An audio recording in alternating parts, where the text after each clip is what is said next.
Point is this. I want you to jot this down. It is my belief that nothing worthwhile in life comes without risk. Nothing worthwhile in life comes without risk. See, I risked my life to achieve my goal. I could have been tasered, could have been shot, could have been taken out in a little black Cadillac to never come back, right? I risked my life to achieve my goal. So I want to ask you today, what are you willing to risk in your business life, your faith life, your family life, your social life? What risks are you willing to take to get that which you want? And I got to tell you this, in my 20 years as an entrepreneur, I have risked every asset that I had, every asset that I didn't have. And there's only two things that I wasn't willing to risk. Number one was my faith, and number two was my family. And my wife and I are getting ready to celebrate our 20-year anniversary. This was taken last year in Kauai, Hawaii. And so I ask you, what are you willing to risk? And here's a shot of our family in Maui in 2001 when the boys were quite a bit smaller. So again, nothing worthwhile in life comes without risk. What are you willing to risk to get that which you want? So that's dream, that's plan, that's execute. And if you do that, you're ultimately going to soar in life. Going to soar in life. We don't have time to talk about all of them, but I want to talk about soaring real quick. I firmly believe that soaring, you need to balance your family, your faith, your wealth, and your health. So let's just talk about health real quick. Real quick, talk about health. How many of you want to lose 15, 20 pounds just like that? Anybody want to lose 15, 20 pounds? Raise your hand. Anybody? Destiny diet? No destiny diet? You guys decide. How are we doing on time? Right? All right. I tore my rotator cuff several years ago. Anybody tore your rotator cuff? It's a difficult surgery. I mean, it's a difficult thing to get over. So I ended up eating, and I have an addiction I need to admit to you guys. I'm a recovering sugaraholic. I can put away more chocolate chip cookie dough ice cream than any of you. Absolutely I can. So here's the deal. I end up 244 pounds. Not exercising, not moving, can't walk, eating too much sugar. Look at the South Beach Diet. That's a good book. Weight Watchers, that's a great program. This Atkins, that Atkins. And I said, you know what? Those books are too thick. I need to create 3 steps that a 10-year-old kid could figure out. So I created the Destiny Diet. Anybody want to hear about the Destiny Diet? Okay, I got to tell you, I don't have any certification here. You need to consult your physician if you want to do this. You do these 3 things, you lose 10 to 15 pounds without even trying. Number one, drink water, nothing but water. Drink water, nothing but water. You want to have a beer or wine every now and then, go right ahead and be my guest. But get rid of the Powerade, Gatorade, this aid, the Coca-Cola, Diet Coke, this Coke. And when I do this, sometimes people take that can of Diet Coke and they start throwing it at me, right? But there's all these man-made chemicals. 10,000 years ago, you think we had all these soda choices? Water, nothing but water. You do that, it cleans out your system, just like that. Also think of how much money you can save as well. Number 2, eliminate all the sweets in your diet. The cookies, the candies, the donuts, the sugar, the chocolate chip cookie dough ice cream. And guess what you do? You replace the bad sweets with the good sweets. What are the good sweets? Fruit. Powered by fruit. I tried to get poweredbyfruit.com. Somebody else got it. Right? Every time you get a sweet tooth, eat fruit instead of eating bad sugar. And the weight just comes off. Number 3, exercise 1 hour every day. 1 hour every day. I don't care what you do. Run in the shower. If you do that, the weight will come off. Right? Those 3 things, I promise you, this is life-changing information here. You do those 3 things. Water, nothing but water. Replace the bad sweets with the good sweets, which are the fruit. And number 3, exercise 1 hour every day. And the best exercise is in walking. Take control of your lunch hour back. Walk 1 hour every day on your lunch. And if you do that, great things will happen. So that's the Destiny Diet. That's dream, that's plan, that's execute, and soar. There we go. Do those 3 things, good things will happen in your lifestyle. With that being the case, there's one last thing we got to talk about, and that is fear. Remember that question? How many had a goal, a dream, a vision, something that you wanted to pursue? But because you were fearful of the process, fearful of the results, that you let your fears get in your way? Now be honest with me. How many of you let your fears stop you in your tracks? I'm guilty of that. Anybody else? All right. So here's what David Joseph Schwartz says. Do what you fear, and the fear will disappear. Do what you fear, and the fear will disappear. So several years ago, first time we came to Maui, Hawaii. This is 9 years ago. My son's 9 years old. How many people have been to Kaanapali Beach? Just about everybody's been to Kaanapali Beach, right? And you look north at Kaanapali Beach, and you see that black rock cliff formation sticking out. And you see these local Hawaiian kids jumping off this cliff. Well, my son walks out to the beach. He looks to the south, doesn't see anything. Looks to the north. He sees these local Hawaiian kids jumping off this cliff. his jaw drops and he says, Dad, you and me, we're going to jump off Black Rock together. And I said, no, son, park is closed. It's not going to happen. He says, Dad, are you a wuss? Are you a wimp? He started questioning my manliness, for goodness sakes, right?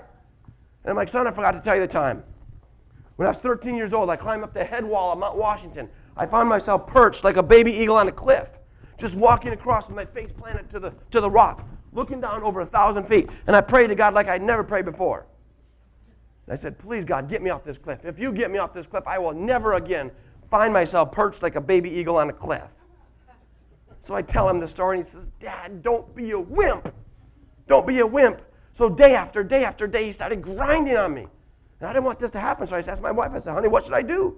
She said, you need to jump. You wrote this book called Creating Your Own Destiny. You got a chapter in your book about fears. You need to jump. I'm like, you're not supposed to take you aside. So the last day I hear my son talking trash, talking smack to the kids at the pool. He says, I know I can get my dad to jump. I know I can do it. I'm like, honey, he's telling people about it. What am I going to do? So I started performing my due diligence. In the days before, I had studied the tidal charts. I'm a big guy. I want to make sure I jumped at high tide, right? I looked to the side. I saw this boulder. I got to jump out about 2-3 feet. And finally, I remembered what David Joseph Schwartz had said. And that is, do what you fear, and the fears will disappear. So I yelled at my wife. I said, honey, get the camera. Get the camera. Because if we're going to jump, we need to get this on film. So we swam out there, to about 75 yards, climbed up Black Rock, climbed up. I got to the edge, and I was right there on the edge looking over. I could see the whole curvature of the earth. I could see Australia, New Zealand, Guam, Fiji, Japan, the Aleutian Islands, right? I could see all that. And my heart's just beating like crazy. And I remember, do what you fear, and the fear will disappear. And I remember about my son. And I'm thinking, I need to jump in first so I can rescue him if I'm in the water. So I'm holding him back, worried about rescuing him. Meanwhile, he's worried about rescuing me. So I sat there. I said, do what you fear, and the fear will disappear. Do what you fear, and the fear will disappear. So I took this big leap of faith. I jumped in the air, and I was in the air about 30 feet. I landed in the water, start swimming up. I pop my head above water. Guess what I see? My son is already mid-air coming straight down on top of me. So you see there's the first picture of me jumping in. He's jumping right on top of me, just like this. I barely get out of the way. We end up rubbing off shoulders. We had so much fun, we jumped a second time. And now every year we go to Maui, Hawaii, we always jump off Black Rock together. Now we're jumping off the Waimea rocks at Waimea Bay. But here's the deal. The deal is this. I only jump on the last day of the vacation. And the reason you jump on the last day of the vacation, because if you break your spine, they put you in a wheelchair and send you home. You don't want to ever ruin a perfectly good vacation being in a wheelchair, right? So my point is this. I want you to jot this down. Get out a pen and paper, write this down. I want to ask you this. What cliffs and fears can you identify in your personal life, your family life, your business life, your faith life, your social life? What cliffs and fears do you have that are holding you back from creating, achieving, and experiencing your destiny? And I would say this. I would challenge you to take that leap of faith. Grow your wings on the way down, knowing that the magical net will appear. And some of you are thinking, wait a minute, what about my perfect credit score? What about the risk? What about this? Well, guess what? If you pay cash for everything, who cares if your credit score is 0, right? You know the good thing about having a bad credit score is that you can't get further into debt. So it's actually a good thing, right? So take those leaps of faith. Take that risk. Pursue that passion. Go forth pursuing your dreams, and if you do that, great things will happen. So that's dream, plan, execute, and soar. That's overcoming your fears. There's one more thing that we need to cover here as we finish up today. And I'm going to summarize my complete destiny message by reading page 232 of my book. This is my destiny secret. And oh, by the way, feel free to photocopy this. Share it with your coworkers. But this summarizes everything that we talked about today in pursuit of our destinies. Once you decide what it is that you really want out of life, your mind will be your only obstacle, your only competition. When you start to trust and to believe in yourself and in your own mind's current self-limiting beliefs, these limiting beliefs are the only roadblock or only obstacle that can hold you back from getting all of what it is that you truly envisioned. Because your mind will have ignited a fire in your heart to execute your plan by taking daily actions in pursuit of your goals.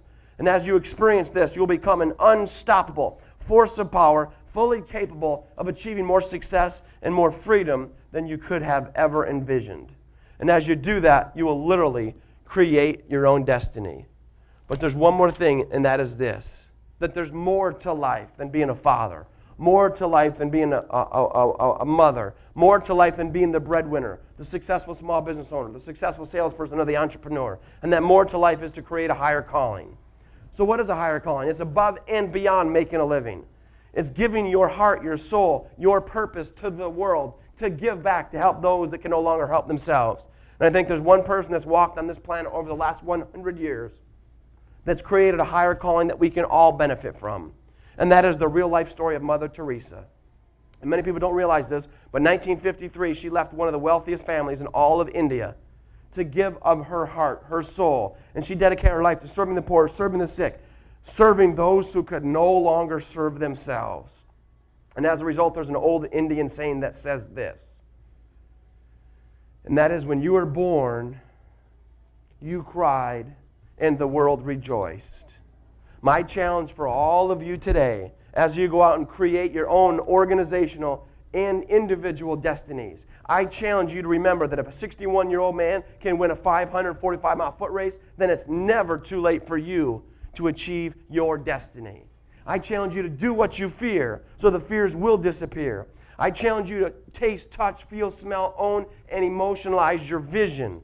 And if you come to emotionalize and own your visions, the how will slowly present itself over time. I challenge you to create your own destinies, not someone else's destinies. Teach your children how to do it for themselves instead of you doing it for them. And my final challenge for all of you today, as you go out there into the world with your unique blessings and gifts that you share with this organization and others outside, is I challenge you to live your life in a manner in which Mother Teresa has lived her life. So at your life's end, that you rejoice and the world cries. My name is Patrick Snow. Thank you very much.